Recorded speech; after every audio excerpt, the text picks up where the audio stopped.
I've kind of made it. And yet I barely consume TV anymore. So I had this moment of, I don't really think this is what I meant to be doing. And then I was diagnosed with breast cancer.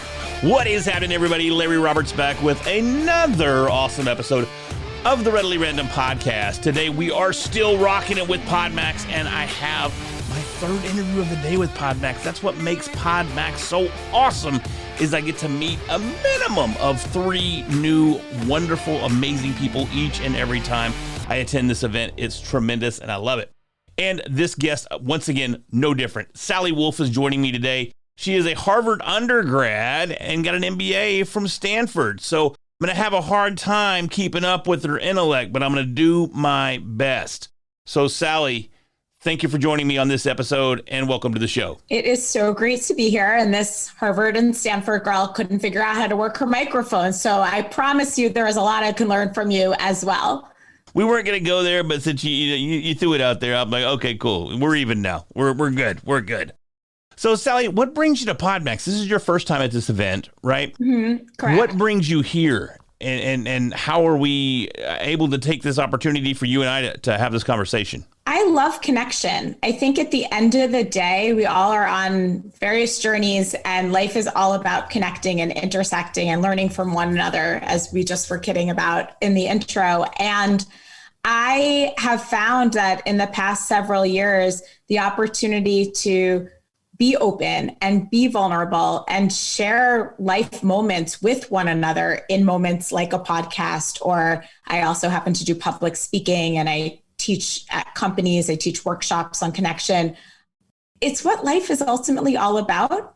And so when I saw the opportunity to join today, I jumped at it. It just felt like it could be a fun chance to get to know a few different interviewers.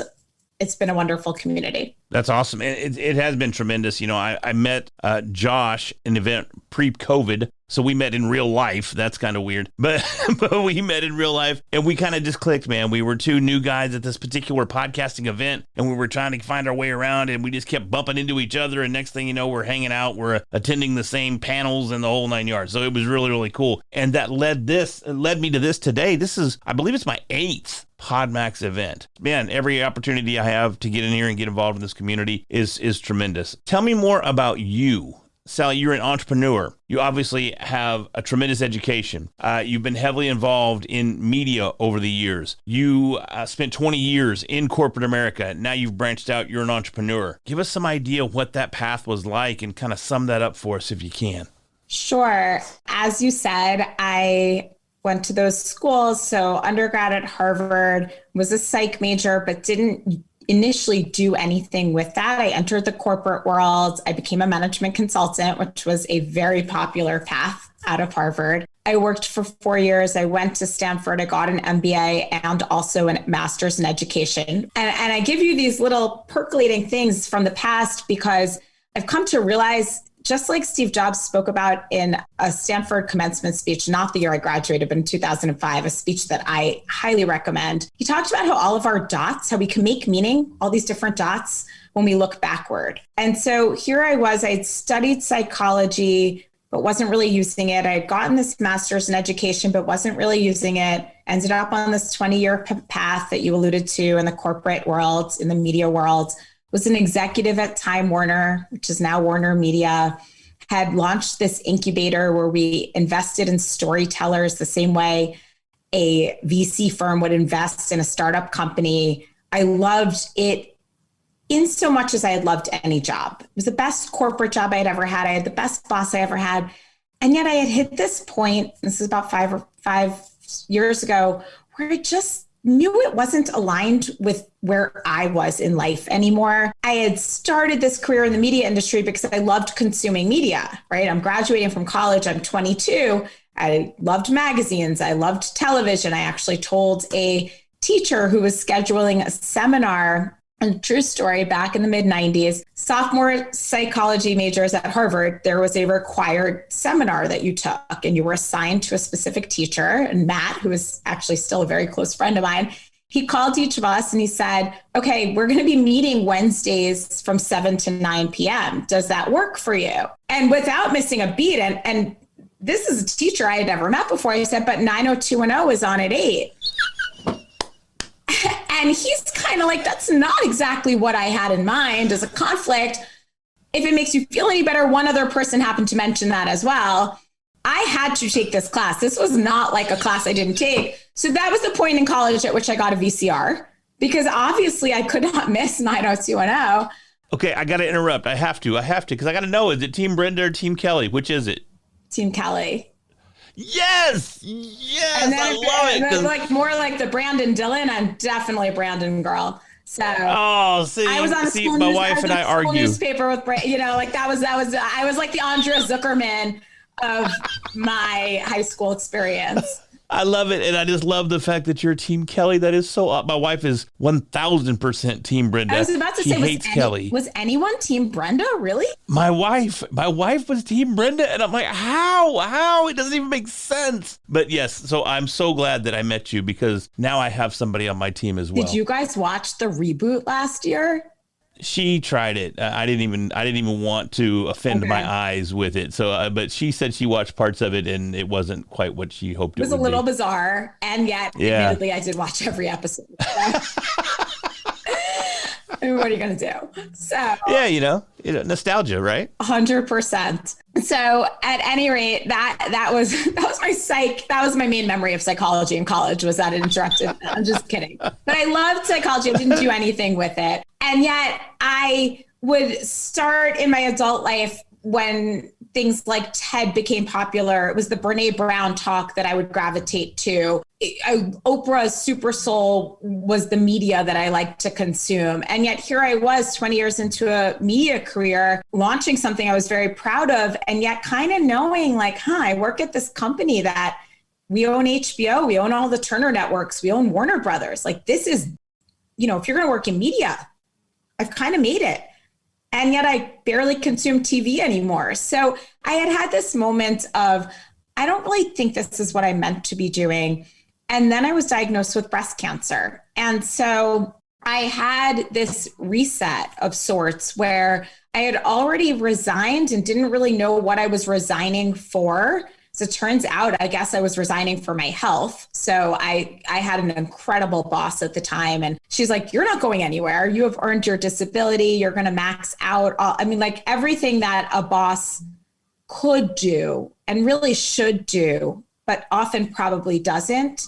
I had the gift of going through cancer with the boss, really the angel that I was meant to from a corporate perspective. And what it afforded me was all this time off to really reconsider what I was doing. And what happened was I had a double mastectomy. It was February 11th. It was pretty much exactly right. We're only a little bit beyond that. So 5 years ago, February to August, I was out of the office on disability. And pretty much that entire time, I took a positive psychology course. And for anyone who hasn't heard of positive psychology, at very high level, what that is it takes traditional psychology, which is, high level, all about helping to fix or mitigate or someone who's struggling with something, kind of getting them to be fine. So someone may be feeling extra down or sad or anxious or whatever it may be. And like traditional psychology says, let's get that person to not be struggling with that, to be okay. And positive psychology in 1998, a professor at UPenn named Marty Seligman said, okay, getting to fine is really important if someone is not there, but we don't need to stop at fine. We can get someone who's fine to good and good to great and great to awesome. And that effectively is what positive psychology is. It all is rooted in science. So it is about teaching and learning the growth mindset so that when we're faced with an obstacle, we can see it as an opportunity. It is about learning how to prime ourselves for positivity, despite the fact that all of us as humans evolutionarily are wired with a negativity bias. It's about how to find and make meaning in our lives, going back to that Steve Jobs speech that I mentioned, by connecting our dots, connecting our moments and our experiences. So what I'm doing right now, my entrepreneurial journey, I've created a company called Lightworks. I bring positive psychology-based workshops and classes into companies and schools. I do public speaking. I join podcasts when I have an opportunity to meet awesome folks like you. I write, but in all of what I do, all of those different things, those are the how I deliver the message.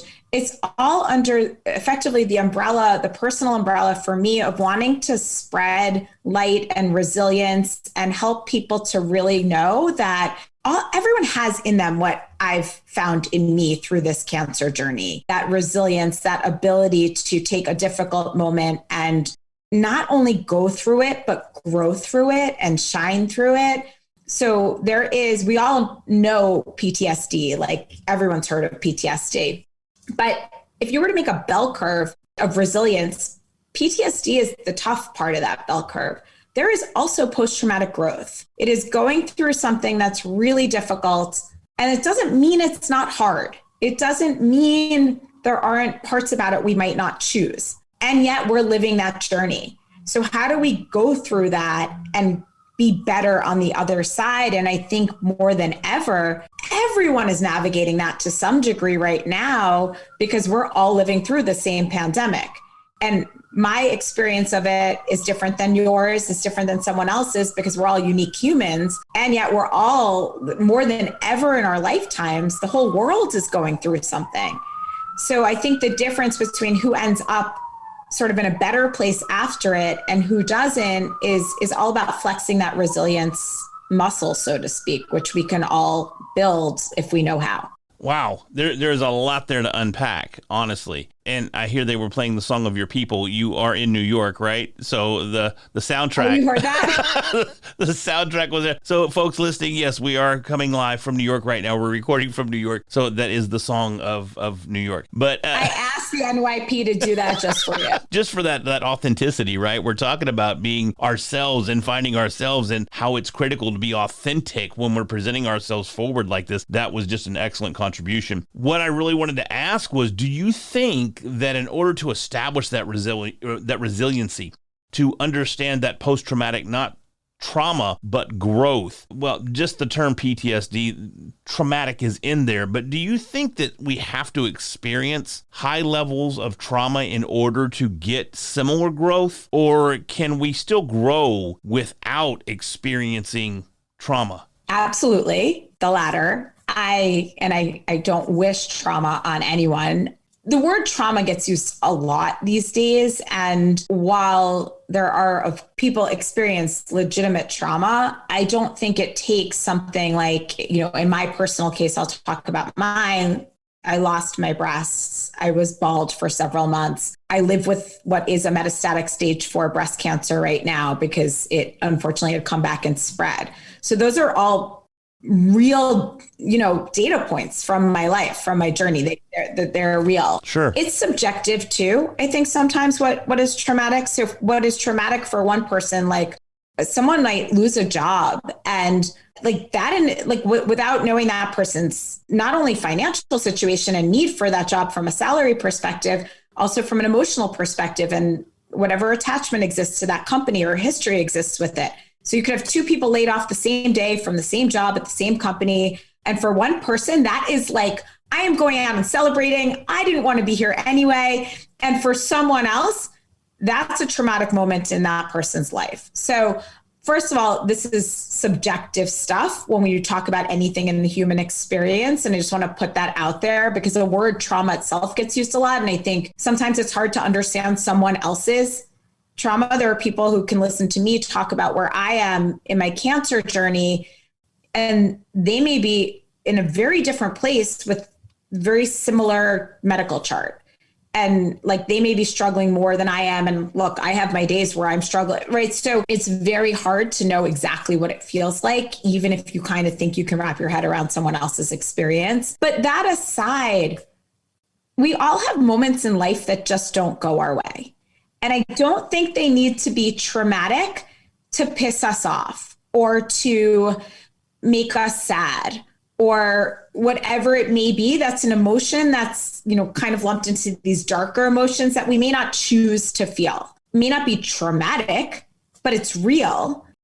And one of the things that I like to think about is that can coexist with lighter feelings too. So, for example, I try to focus a lot on gratitude. I happen to be a silver linings kind of girl.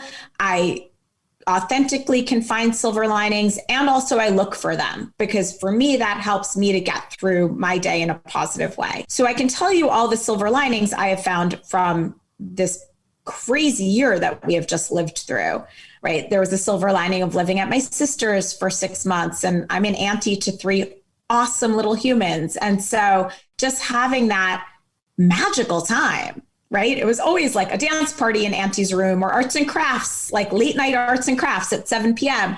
It was amazing. I wouldn't have had that without the pandemic. I launched this business because people care more about resilience and mental well-being than ever before. So those are silver linings.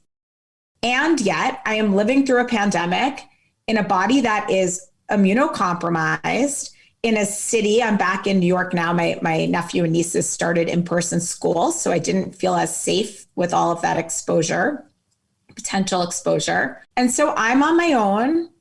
I'm splitting time at my parents', but really I'm in my apartment by myself, running errands, needing to interface with other humans, not fully vaccinated yet, although cancer silver lining. I have gotten one before most of my friends. So there's this gratitude that I feel for all the things that did go right for me this year. We can experience all these darker emotions. I can experience the loneliness, the sadness. I could think I could have done it better and we didn't have to be in this situation, all that stuff. And I can also be grateful for what I did have this year, for the magic auntieing time, for the magic of a career pivot that I feel very much was meant to be, that quite frankly, the pandemic accelerated for me because all these folks now, people who didn't used to realize the importance of resilience in every single person now do. And so it doesn't negate the other feelings. And while I wouldn't label those as traumatic, going back to your question about do we need trauma, they're real. And yet I can focus on the after the pandemic growth that comes from the other things that did go right. So I would say that is post-traumatic growth. It doesn't require trauma. It just requires that inward reflection on personal resilience. And it's a choice, the way that we do that, right? Because I could say, well, just be resilient, but that doesn't really give someone a tool.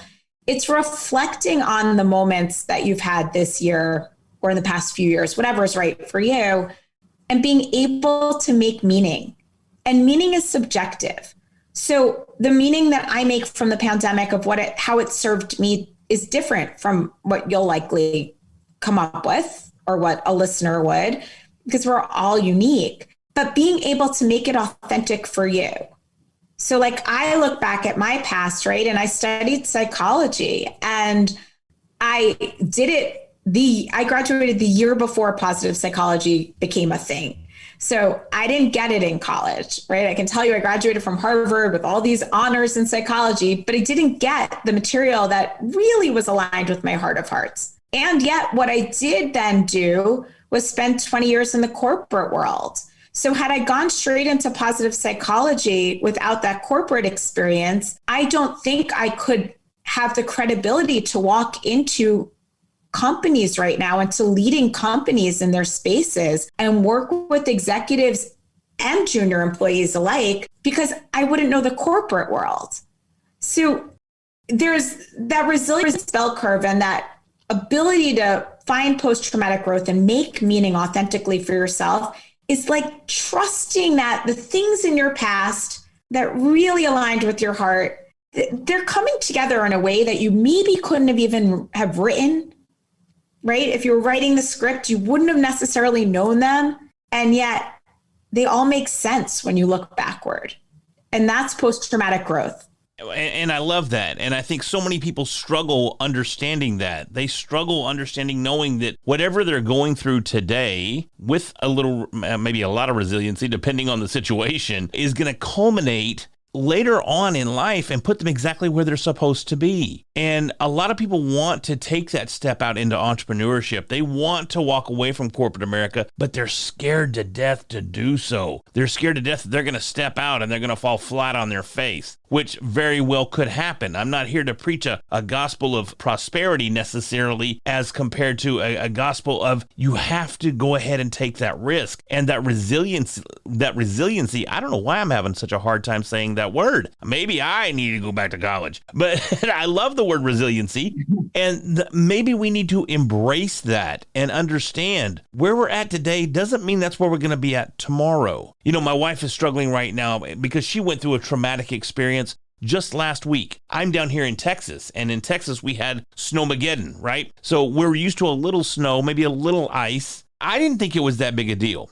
We went several days with very, very limited bursts of electricity, and I think the longest period we went overall was 28 hours without electricity. So that's nothing we've ever experienced in Texas before. And my wife is really still freaked out about the whole thing. She's wanting to install solar, she's wanting to get Tesla batteries installed in the garage, and she wants to switch everything over to gas-powered instead of electric and this and that. All and some of it may be viable, but do we really need to go out and do all of that? I don't know. But my point here is that it affected her totally differently than it did me. Me, it was an inconvenience and it was frustrating because watching movies on your phone, it's great when you're on the plane, but watching movies on your phone for 28 hours straight is a little tedious and a little tiring on the old eyes. But that's about the gist of the entire situation for me. Was it. I was bored. But she came out of it traumatized. So that's a demonstration that trauma affects, or it's even perceived differently by individuals. But at the same time, we're growing together and we're both going to end up in the same place. It's why it's really important to listen, I think, and not assume, right? Right. To ask, what are you feeling? How is this for you? Because we do all experience things differently and, the same things differently. There's all the psychology research about even the experience you and I are having right now is we're in the same conversation and yet we may be having a different experience of it. And certainly if you magnify that by all of the people who are attending Podmax today, different things will be salient about the day to different folks. And so you kind of extrapolate that to life and everything. We just have to listen and not assume that because we're in the same physical space or screen space or whatever it may be, that we're all having the actual same experience of that. And it's something I remind myself of a lot when I speak to women who are newly diagnosed with breast cancer. So I have, unfortunately, it's a fairly common diagnosis, and a lot of friends will connect me to people, friends of friends, so to speak, that I don't know, but who are newly diagnosed. And I always ask them to share as much of their story as they're willing to do, because I need to see where they are in order to know how to have that conversation, right? Everyone is in a different place in that moment. And so how much I choose to share initially, it depends on them. It really is. And I take a ton of dance classes, so I love the analogy to dance, but conversations really need to be a dance, right? Both parties need to be participating. And I think that that's what you allude to when you talk about having that moment with your wife where you're really realizing and recognizing that you each lived through something really significant in a different way. Right. And both are valid. No doubt about it. Both are extremely valid. And I try to make sure she understands that, but it can be difficult at times when you're coming through a traumatic issue to be able to look at that rationally, So it's an interesting lesson to see there. It's always easier when it's not your own particular story, right? It's very easy for me to be on the outside of yours and say, explain that or say that because it's not my journey. I can tell you when it's myself. And this is true of anyone who coaches. I also have a coaching certification. I do coaching one-on-one. It's so much easier to coach others. And yet, part of the reason I actually became a coach, and this is true, is because I wanted to learn to coach myself. So in those moments of severe anxiety or whatever it may be that I noticed I was having living through this cancer journey, I'm like, wait, you know how to talk to other people. You could talk to yourself in that same way. Yeah. But all these things are things that we learn along the way. Something that you brought up a couple of times is dance. I've heard you have a beautiful piece of artwork behind you there that was made for you by your dance friends or your dance group.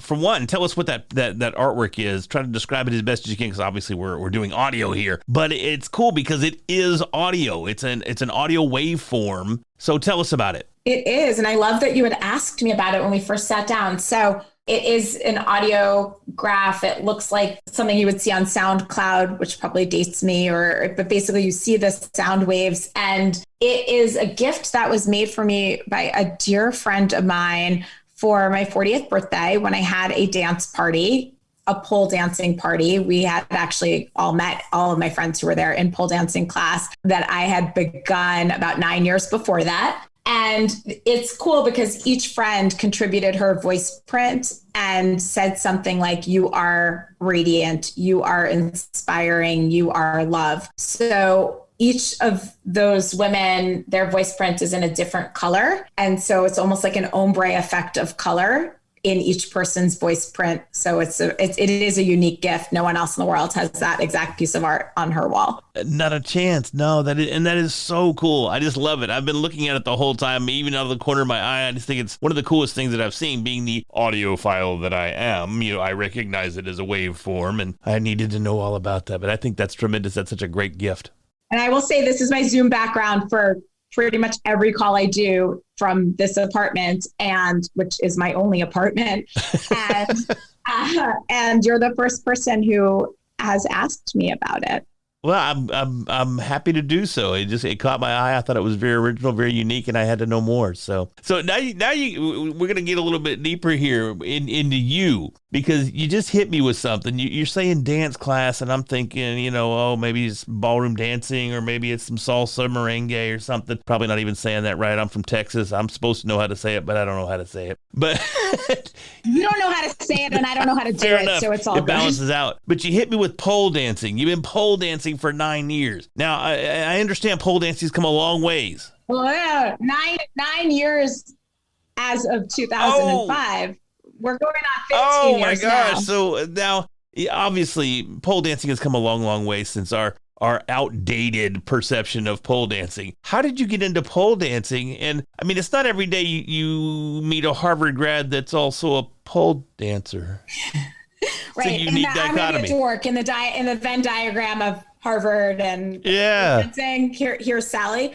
I happened upon it on a whim, and honestly, so it was part of a daily email blast, a marketing blast that was very popular in the early 2000s. It doesn't exist anymore, called Daily Candy. And I got the email, the invitation, the mass invitation. I went to everyone like, hey, here's something new in New York. It started out in LA. It's here now.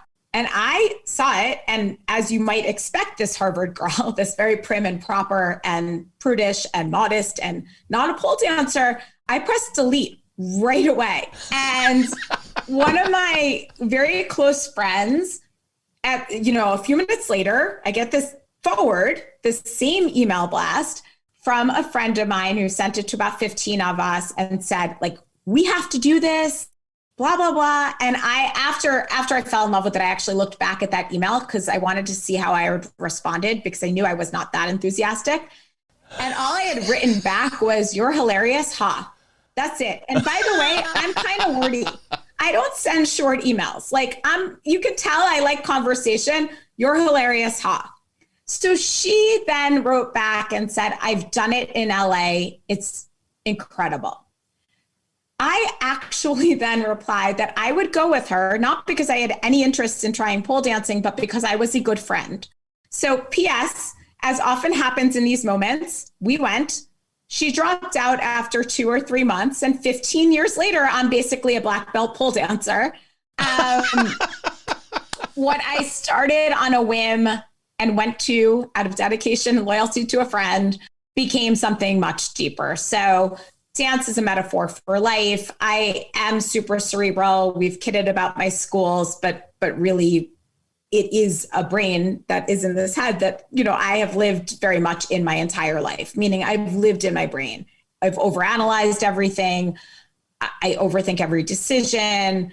I'm a planner, all of that kind of stuff. What we don't learn in this country as much is how to really, truly live in our bodies. And I know that may sound silly because we are in our bodies, but really being in your body, like knowing, just having that intuition about whether a subtle pain is something important or just you slept on something funny.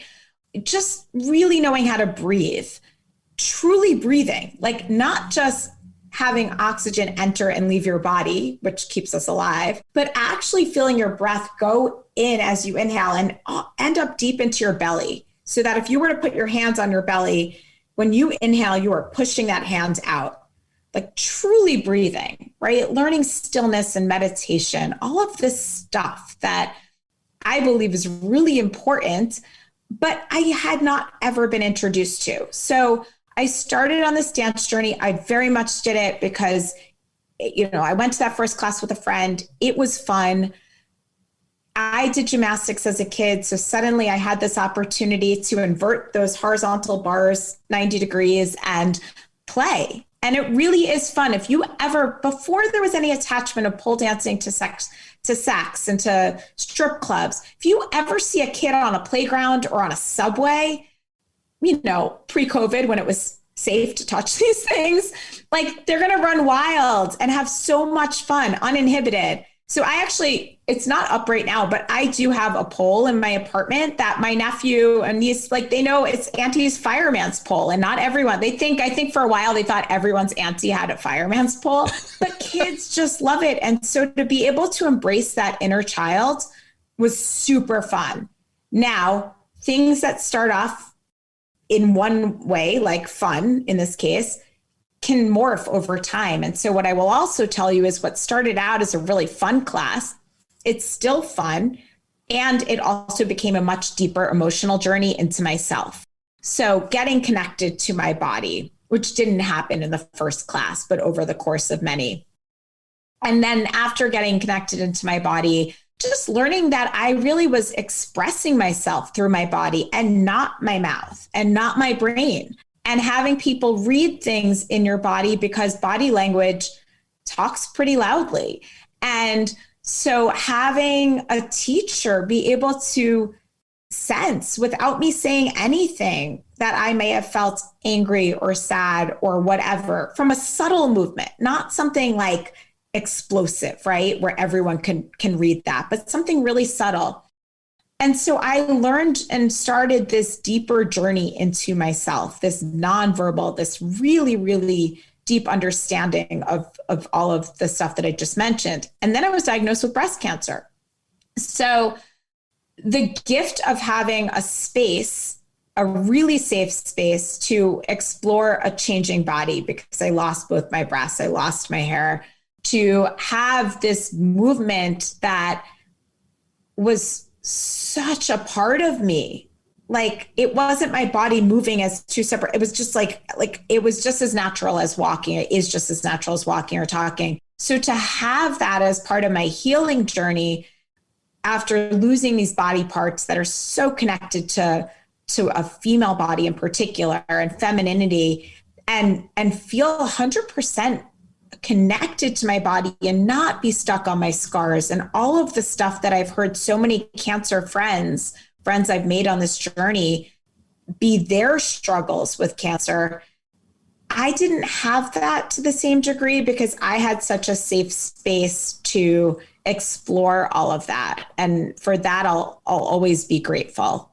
I think that's so amazing because the analogy you use there with the playground is not something that I had ever considered. Maybe it's just because I'm just your typical middle-aged white male that always thinks pole dancing goes back to the strip club.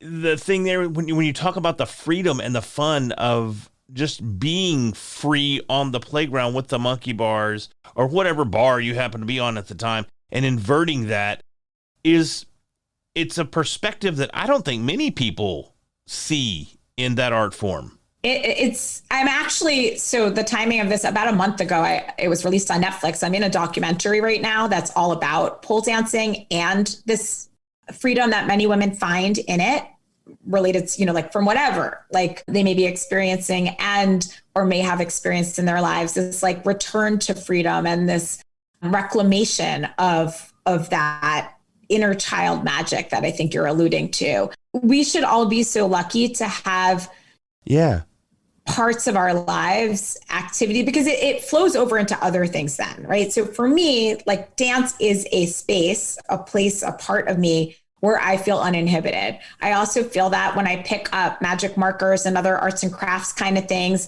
which I've always loved, but it took my sister having 3 kids, and then I became the arts and crafts guru for our family, right? For me to return to that. See, totally different activity, but a similar sense of what a psychologist would call flow, which is being so in the zone, right? You lose that sense of time or space. You're just so focused on it because it innately lights one up from the inside, is how I like to say it. It's not a means to some sort of end that is imposed on us, like, something for someone else from a work perspective, or just because you have to do it. It's just something that you love. And so for me, dance and arts and crafts, and I like glitter. I am my mid-40s as well. And, just it's fun. It makes me happy. There's all this chalk art all over New York right now, a pre-pandemic thing, but now especially in my neighborhood, I can't get enough. Like, what's better than walking, literally finding a trail of chalk carts? I am sure there are a million people who walk past them every day and it doesn't register. And yet here I am whipping out my iPhone, taking a photo. I have an absurd number of photos of, the chalk cart or the chalk word love or whatever it may be. And that's 100% aligned with just the fact that it makes me happy. There's no other reason to take those pictures. I'll probably never do anything with them. But in that moment, and that's it's like the figurative breath. Like there's like that sitting down and really breathing into your belly. There is the going for a walk outside and just noticing the little things, which is what a chalk cart is, that just makes you stop and appreciate life. And so that's what dance, I believe, really awakened in me, that sense of like the finger is doing this, that just like intimate connection to every part of my body, made me equally aware of the little things outside of me too. That is tremendous. That is tremendous. And I appreciate you sharing everything with us today. They're telling us to get back to the main room. I'm sure you saw the message pop up, but I don't want to do that without letting everyone know how they can find out more about you. What's the name of the documentary that you're in? We all want to check that out as well. So tell us the scoop, and then we'll head back to the main group. Sure. So the documentary, I am one of many women in it. It's called Strip Down, Rise Up. It is on Netflix. I am about 51 minutes in for a little 2-minute story arc, but you should watch the whole thing. But that is where I am if you're looking for me. I also have my own website, Sally Wolf, so SALLYWOLF.com. And if you like pictures of chalk carts all over New York and other fun things that I find, I'm at Sally Shoots on Instagram. That is so awesome. I just want to thank you for having me today. Thank you so much for joining me. This has been a real pleasure. We didn't know this was going to happen today. This is one of those things that just happened spontaneously, and it turned out to be a tremendous opportunity, and I appreciate every minute of it. Thank you so very much. Me too. Thanks so much, Larry.